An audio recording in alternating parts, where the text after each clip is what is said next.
నమస్తే, welcome to four sides TV. నేను సౌజన్య. తల్లి గర్భవతిగా ఉన్నప్పుడు పుస్తకాలు చదివేది.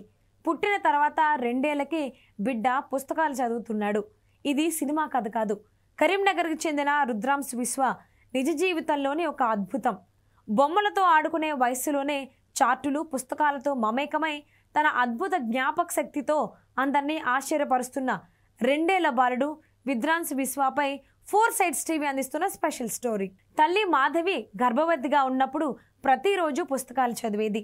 అక్షరాల మాధుర్యం బిడ్డకు గర్భంలోనే పరిచయం చేసింది ఆమె. ఆ ప్రభావం బిడ్డ పుట్టిన తర్వాత కూడా కొనసాగింది. మొబైల్ దూరంగా ఉంచి రంగుల పుస్తకాలు, చార్టులు చూపిస్తూ రుద్రాంశ్ ప్రపంచాన్ని విద్యతో నింపింది ఆ తల్లి. తండ్రి శ్రవణ్ కుమార్ జిఎస్టీ ఇన్స్పెక్టర్, కానీ ఇంట్లో మాత్రం గురువు. గోడలన్నీ విద్యా చాట్లతో నింపి రామాయణం నుంచి భారత పటమంతా చూపించాడు. ఫలితం 2 ఏళ్ల రుద్రాంశ్ విశ్వ ఇప్పుడు ఎవరి పేరైనా, రాష్ట్రాల స్థానాలైనా ఒక్కసారి చూపిస్తే క్షణాల్లో చెప్పేస్తాడు. అక్షరాల పుస్తకాలే స్నేహితులు, చార్టులే అతని ప్రపంచం.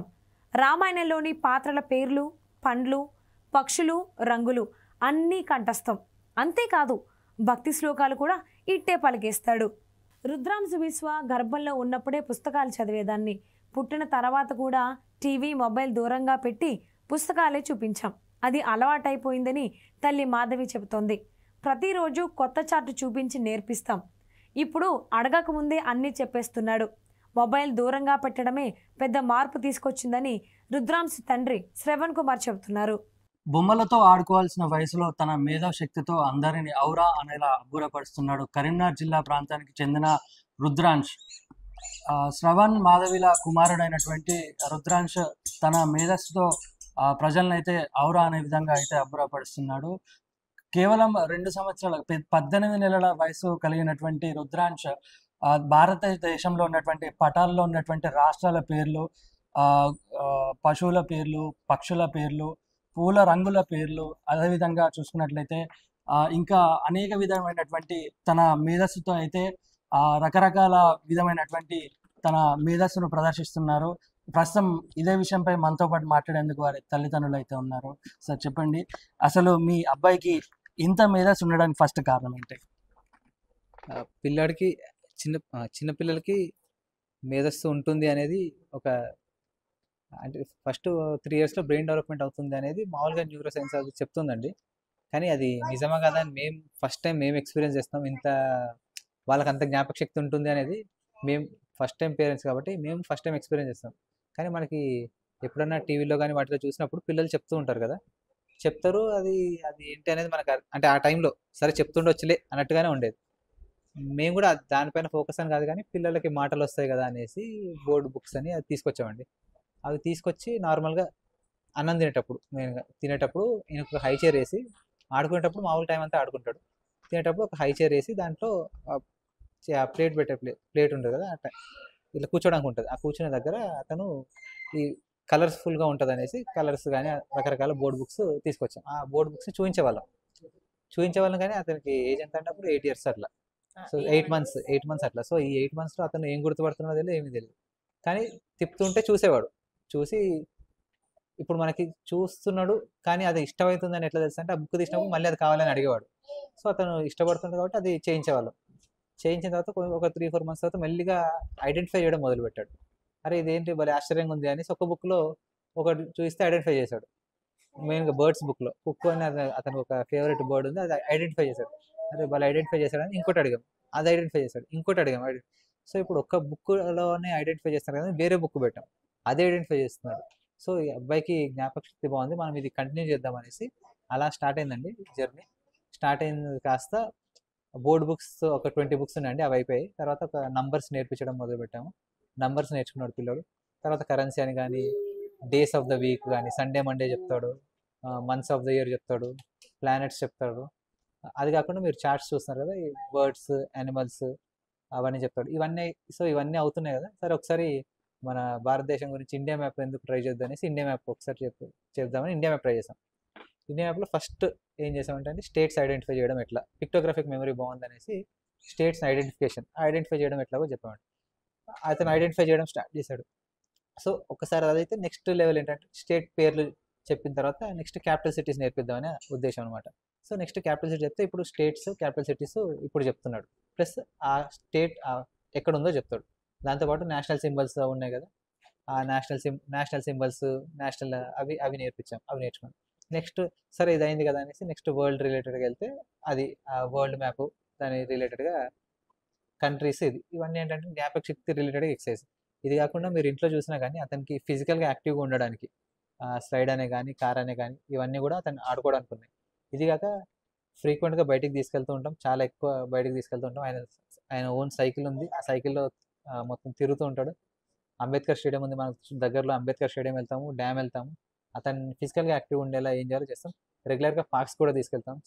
సాటర్డే సండే మాకు ఖాళీ ఉంటుంది కాబట్టి పార్క్స్ తీసుకెళ్తామండి, తీసుకెళ్ళి ఆడిపిస్తుంటాం. ఇది అతని జర్నీ పిల్లోడిది. అంటే మనం సామాన్యంగా చూస్తూ ఉంటాం, చిన్నపిల్లలు ఈ రోజుల్లో అయితే కంపల్సరీ సెల్ ఫోన్స్ అనేది అలవాటు పడుతున్నారు. అసలు సెల్ ఫోన్ లేనిదే కనీసం చేతిలో సెల్ ఫోన్ లేకుండా పిల్లలు అన్నం కూడా తినడం లేదు. ఆ సెల్ ఫోన్లకు చాలా అలవాటు పడుతున్నారు. మరి దీన్ని అసలు మీరు ఎట్లా దీన్ని అధిగమించారు? సెల్ ఫోన్ మీరు ఎప్పుడైనా అలవాటు చేశారా లేదు అసలు? సెల్ ఫోన్ రిలేటెడ్గా అండి, సెల్ ఫోన్ రిలేటెడ్ రెగ్యులర్గా మేము ఇప్పుడు అందరు దగ్గర చూస్తుంది ఏంటంటే కొంచెం పిల్లలు సెల్ ఫోన్ ఇచ్చి తీసుకుంటే కొంచెం హిస్టరిక్గా చేస్తున్నారు, లేకపోతే తీయకపోయినా కానీ కొంచెం డిఫరెంట్గా బిహేవ్ చేస్తారు. అది మన పిల్లోడికి అట్లా చేయొద్దు అనే ఒక ఉద్దేశంతో మేము ఆయనకు అలవాటు చేయలేదు. ఇప్పుడైనా సరే సెల్ ఫోన్ దగ్గర పెడితే చూస్తాడు, స్క్రోల్ చేయడానికి ట్రై చేస్తాడు, కానీ వద్దు అనేసి తీసుకుంటే ఆయన ఏడవడం కానీ అట్లాంటిది చేయడు. అదే అది ఆఫ్ అని చెప్పేసి తీసేస్తాం. ఎప్పుడైనా మేము మాట్లాడుతున్నప్పుడు కానీ అట్లా చేస్తున్నప్పుడు కానీ వచ్చి చూస్తాడు. వద్దు అంటే వద్దు అని మెల్లిగా తీసుకొని వేరే డైవర్ట్ చేస్తాం, ఇది చూడండి డైవర్ట్ చేస్తాం, లేదంటే ఎత్తుకొని బయటకు తీసుకెళ్ళి ఆడిపించుకుంటాం. టీవీ కూడా అందుకే ఉంటే అలవాటు అవుద్ది అనేసి. ఇప్పుడు ఒక వస్తువు ఉంటే దాని ప్రభావం మనిషి పైన పడుతుంది, టీవీ ఉంటే దాని ప్రభావం మన పైన పడుతుంది. అసలు టీవీ వద్దనుకున్నాం. మొబైల్ కూడా ఎప్పుడు చిన్నప్పటి నుంచి కూడా అలవాటు అనే స్టేజ్కి ఎప్పుడు వెళ్ళలేదు. ఒక 5 నిమిషాలు 10 నిమిషాలు మించి ఆయన చూసింది లేదు మొబైల్. ఓకే మేడం, మీరు చెప్పండి. అంటే మామూలుగా ప్రెగ్నెన్సీ సమయంలో డెలివరీ అయిన తర్వాత ఆ ప్రెగ్నెన్సీ టైం అనేది చాలా పీక్ టైం. ఆ పీక్ టైంలో అంటే తండ్రులు ఇద్దరి మధ్య ఉండేటువంటి ప్రేమ ఏదైతే ఉంటుందో ఆ ప్రభావం పిల్లల మీద కూడా పడుతుంది. డెలివరీ అయిన తర్వాత కూడా వాళ్ళ మేధస్సు కావచ్చు, వాళ్ళ మైండ్ సెట్కి దానికి సంబంధించి కూడా కొంచెం ప్రభావం పడుతుంది. అంటే ప్రెగ్నెన్సీ టైంలో మీరు ఎట్లా ఉన్నారు, అంటే మీ మైండ్ సెట్ ఎట్లుంది? ప్రెగ్నెన్సీ టైంలో అంటే బుక్స్ చదువుతుండే నేను. టీవీ అసలు నేను చూడకపోతుండే అండి. ఫస్ట్ నుంచైనా నేను టీవీ చూడను ఎక్కువ. ఇంకా నార్మల్గా వాకింగ్ అట్లా చేస్తుండే. అంటే మీరు ఎట్లాంటి వాతావరణంలో ఉన్నారు? అంటే ఇంట్లో అందరితోటే ఉంటుండే నేను. యాక్చువల్లీ మేము ఇక్కడ ఇద్దరమే కనిపిస్తున్నాం, అక్కడ కానీ మా అత్తయ్య వాళ్ళు మా అందరూ ఉంటుండే. మదర్ ఫాదర్ మా అమ్మయ్య అత్త మా మరిది వాళ్ళు అందరూ ఉంటుండే. ఆమ్, ఆ, అంటే ఎలాంటి డిస్టర్బెన్సెస్ లేకుండా ఉన్నారన్న. ఎలాంటి డిస్టర్బెన్సెస్ లేకుండా ఉంటుండే. ఓకే ఇంకా సార్, మీరు చెప్పండి. మీరు మార్నింగ్ నుంచి ఈవినింగ్ వరకు అయితే మీ డ్యూటీ అవర్స్లో మీరు చాలా బిజీగా ఉంటారు. మీరు ఇంటికి వచ్చిన తర్వాత మీ బాబుతో అంటే ఎట్లా స్పెండ్ చేస్తారు టైం అసలు? ఇంటికి వచ్చిన తర్వాత బాబుతో అండి మ్యాక్సిమం టైం స్పెండ్ చేయడానికి ట్రై చేస్తాం. ఫస్ట్ ఇంటికి వచ్చిన తర్వాత అతను ఉన్న మూడ్ని బట్టి ఆ టైంలో ఈవినింగ్ స్నాక్ ఏదైనా తింటే వాళ్ళ మదర్ తినిపిస్తుంది, హెల్ప్ చేస్తే నేను హెల్ప్ చేస్తాను. బయటికి వెళ్తామండి. ఆయన సైకిల్ ఒకటి ఉంది, సైకిల్ పైన బయటకు వెళ్తాం, లేదంటే వాకింగ్ అంటే వాకింగ్కి వెళ్తాము. ఇప్పుడు అదొక గంట వరకు నడుస్తుంది ఆ ప్రోగ్రామ్. నడిచిన తర్వాత ఇంటికి వచ్చిన తర్వాత బాగా చేస్తాం. ఆయనతో పాటు నేను ఉండి ఆయనకు స్నానం చేస్తాం. ఒక 1/2 అవర్ అట్లా దాంట్లో వెళ్ళిపోతుంది. సో 6కి వచ్చాం అనుకోండి, 7:30 అది అవుతుంది.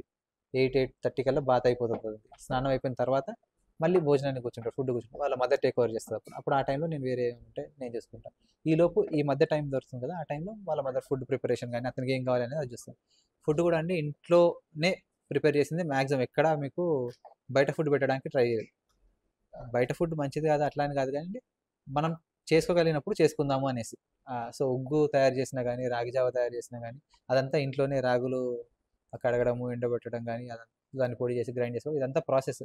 ఇది మేము ఇద్దరమే చేసామని చెప్పట్లేదు, మాకు వెనక ఫ్యామిలీ సపోర్ట్ ఉంది, మేము చూసుకోవడం ఇవన్నీ ఉంది. దానివల్ల ఆ సపోర్ట్ వల్ల కూడా మేము చేయగలిగాం ఫుడ్ విషయం. సో ఈవినింగ్ ఆ టైం అయిన తర్వాత ఇప్పుడు 9-9:30కి ఆయన ఫుడ్ 9కి ఆ టైంలో తింటే కనుక ఆయన అంత ఈజీగా పడుకోడు పిల్లోడు. సో ఆ టైం కూడా ఆయనతోనే స్పెండ్ చేస్తాం. ఇద్దరం ఆడుకుంటాం, బయటికి వెళ్తాము. ఈ చీకటి అని అదని అట్లా ఏం లేకుండా కొంచెం బయట తిరుగుతాము. వాళ్ళ మూడ్ని బట్టి తిన్న తర్వాత నేను కొంచెం వాకింగ్ చేయాలనుకుంటా, ఆయన తీసుకెళ్తాను. ఇద్దరం కలిసి ఆయన ఆడుకుంటూ ఉంటాడు, నేను వాకింగ్. కింద మీరు చూస్తే కనుక ఇక్కడ వరండాలో ఉంది బయట, ఆ స్పేస్లో మేము ఎక్కువ స్పెండ్ చేస్తూ ఉంటాం.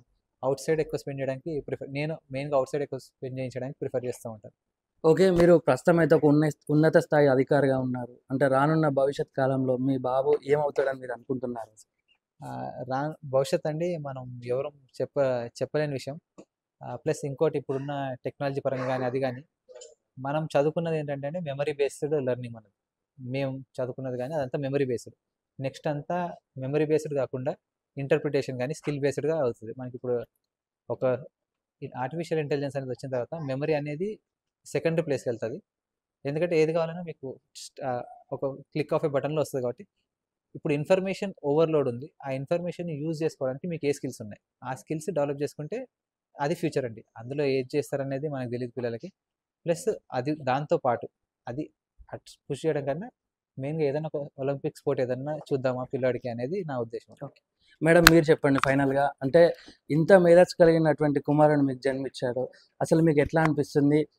భవిష్యత్ కాలంలో మీరు ఎట్లా ఫీల్ అవుతున్నారు? ఫస్ట్ పిల్లోడికి మేధస్సుతో జన్మించాడు అనేది కరెక్ట్ కాదండి. పిల్లోడు నార్మల్ పిల్లోడే. ప్రతి పిల్లోడు ఎలా ఉన్నాడో అలాగే జన్మించాడు. అతను పుట్టినప్పుడే స్కిల్ అదని లేదు. దాన్ని మనం ఎలా నర్చర్ చేసామనే దాన్ని బట్టి మీకు పిల్లోడు తయారాడు. అఫ్కోర్స్ పిల్లోడిది తక్కువ చేయడం అని కాదు, అట్లానే మాది ఎక్కువ చేసుకోవడం అని కాదు, దీంట్లో అది లేదు. అది రెండింటిది సినర్జీ. ఇప్పుడు ఏంటంటే అది ఇది కలిస్తేనే, చేతులు కలిస్తేనే చప్పట్లు కదా, అట్లాగే ఇది కూడా అది రెండు కలిస్తేనే పని అవుతుంది. కానీ ఒకదాంతో అయిందని కాదు. అంటే పిల్లోడు మేధావి అట్లా అన్నం కూడా నేను ఇష్టపడను. అతనికి ఉన్న ప్రపంచాన్ని అతను చూస్తున్నాడు, చెప్తున్నాడు అంతే.